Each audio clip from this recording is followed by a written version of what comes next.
एक लड़के को चाहिए होती है ब्यूटीफुल, फेयर, घरेलू और well educated and highly qualified लड़की चाहिए होती है। अब मेरा माथा इसी बात पर ठनकता है कि आपको वेल एजुकेटेड और हाईली क्वालिफाइड लड़की क्यों चाहिए। क्या आप उसकी जो डिग्रियां हैं और ट्रॉफियां जो हैं उसको किचन के चूल्हे में जलाकर आप उससे उसी आग से उससे रोटी बनवा सके। एक तरफ कोरोना वायरस जिस तेजी से बढ़ रहा है, ठीक उसी तरीके से भारत में मैट्रिमोनियल साइट्स का व्यापार भी बढ़ रहा है। और यही वजह है कि भारत मैट्रिमोनियल साइट के जो फाउंडर और सीईओ हैं उनका कहना है कि लॉकडाउन में 14,000 से 15,000 रजिस्ट्रेशन जो है वो पर डे हुए हैं। और वहीं लॉकडाउन के बाद कोरोना पीरियड में 30% रजिस्ट्रेशन की संख्या जो है वो लगातार बढ़ी है। और यही संख्या जो है शादी.com और जीवनसाथी.com के साथ भी है। अब हम बात करते हैं इन मैट्रिमोनियल साइट्स पर जो प्रोफाइल बनाए जाते हैं उनकी भाषा क्या होती है, उनकी डिमांड क्या होती है। एक लड़की को चाहिए होता है वेल एजुकेटेड लड़का और इसके अलावा अच्छा पैसा कमाने वाला लड़का। तो वहीं एक लड़के को चाहिए होती है ब्यूटीफुल, फेयर, घरेलू और well educated and highly qualified लड़की चाहिए होती है। अब मेरा माथा इसी बात पर ठनकता है कि आपको वेल एजुकेटेड और हाईली क्वालिफाइड लड़की क्यों चाहिए। क्या आप उसकी जो डिग्रियां हैं और ट्रॉफियां जो हैं उसको किचन के चूल्हे में जलाकर आप उससे उसी आग से उससे रोटी बनवा सके, इसलिए आपको वेल एजुकेटेड लड़की चाहिए। क्योंकि इस पैट्रियार्कल सोसाइटी में लड़कियों का जो प्राइमरी काम है वो है पति देव की सेवा करना, ससुराल वालों की सेवा करना, उनके डिजायर्स को फुलफिल करना। ये बात अलग है कि लड़की बेशक ही लड़के से ज्यादा पढ़ी लिखी हो और उसको लड़के से बेहतर नौकरी मिल सकती हो, लेकिन फिर भी उसका वो सेकेंडरी काम हो जाता है उसकी एजुकेशन और उसकी नौकरी। और यही वजह है कि शादी के बाद लड़कियां मजबूर हो जाती हैं अपनी नौकरी छोड़ने के लिए।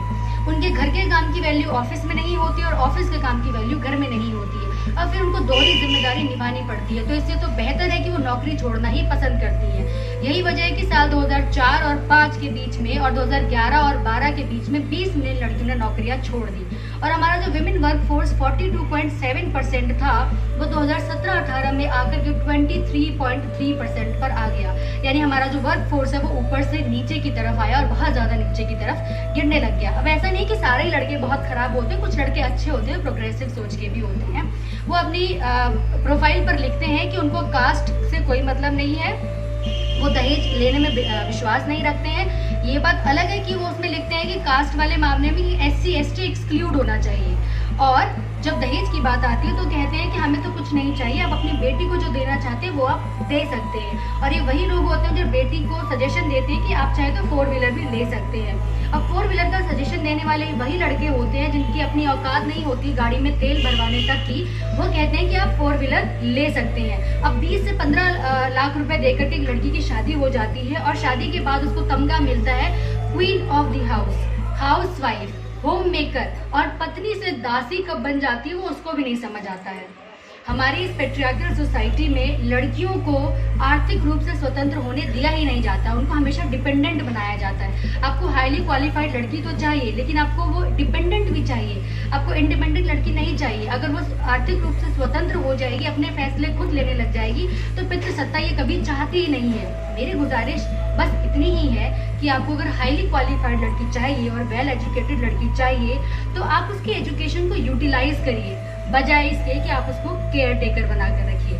देखिए, बुरा मत मानिए, हो सकता है कि आपको मेरी बात बुरी भी लग रही हो। बुरा मानने की बजाय जो कहा जा रहा है आप उस पर बस विचार कीजिए। और आज डॉटर्स डे है, उसको सेलिब्रेट करिए और डॉटर्स को जो चाहिए आप उनकी भी एक बार सुनिए और उनके करियर पर भी ध्यान दीजिए।